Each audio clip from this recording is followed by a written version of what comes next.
আমার 42 বছর রাজনীতি জীবন, আমি কোন জায়গায় দেখি নাই ঢাকা শহরে স্বৈরাচার এরশাদ বিরোধী আন্দোলন সংগ্রাম করেছি, ফ্যাসিবাদ শেখ হাসিনা বিরোধী আন্দোলন করেছি, এমন ঘটনা কোন জায়গায় আমি দেখি নাই।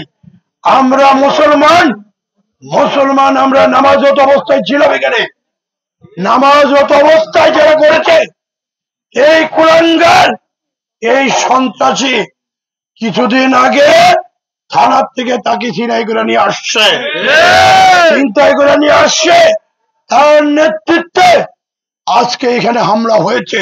আমরা এখানে সবাই এসেছি জানাজা পড়ার জন্য। কি অপরাধ ছিল আমাদের? জানাজায় কি পড়া কি অপরাধ ছিল? না। আমরা মুসলমানের জানাজা পড়তে পারবো না? এটা কি সন্ত্রাসী রাজত্ব?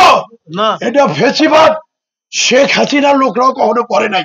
সংবাদ প্রাপ্তির সাথে সাথে আমাদের থানা থেকে দু একটা টিম চলে গেছে, আমি গেছি, আমি নিজেও সেখানে উপস্থিত ছিলাম। আমাদের সার্কেল অতিরিক্ত পুলিশ সুপার মহোদয়, র্যাব সহ ডিবি অনেক আইন শৃঙ্খলা বাহিনীর সদস্যরা ঘটনাস্থলে যান। আমরা বিস্তারিত ঘটনা দেখেছি, অভিযান অব্যাহত আছে। ইতিমধ্যে আমরা এই ঘটনার সাথে জড়িত যারা আহত হয়েছেন তাদের দেওয়া বক্তব্য মোতাবেক একজনকে আমরা হেফাজতে নিয়েছি।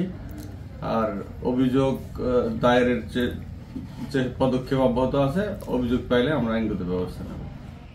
এই বিষয়ে কি মামলা হবে কিনা বা মামলা প্রক্রিয়াধীন আছে কিনা এই বিষয়টা? মামলা প্রক্রিয়াধীন আছে, মামলা হবে। আর আপনাদের কি আরো বিশদ কোনো অভিযান হবে কিনা আসামি গ্রেপ্তারের বিষয়ে? না, আমরা অটোমেটিক্যালি অভিযান অব্যাহত আছে, পার্টি বাইরে আছে, টিম বাইরে আছে। আমরা মামলার রুজুর পরপরই আবার আমরা নতুন করে আবার অভিযান পরিচালনা করব। না, অবশ্যই পুলিশ ছাড়া এখানে জেলা গোয়েন্দা শাখার পাশাপাশি র্যাবের টিমও কাজ করছে, র্যাবের সিভিল টিম যেটা আমরা কাজ করতেছে।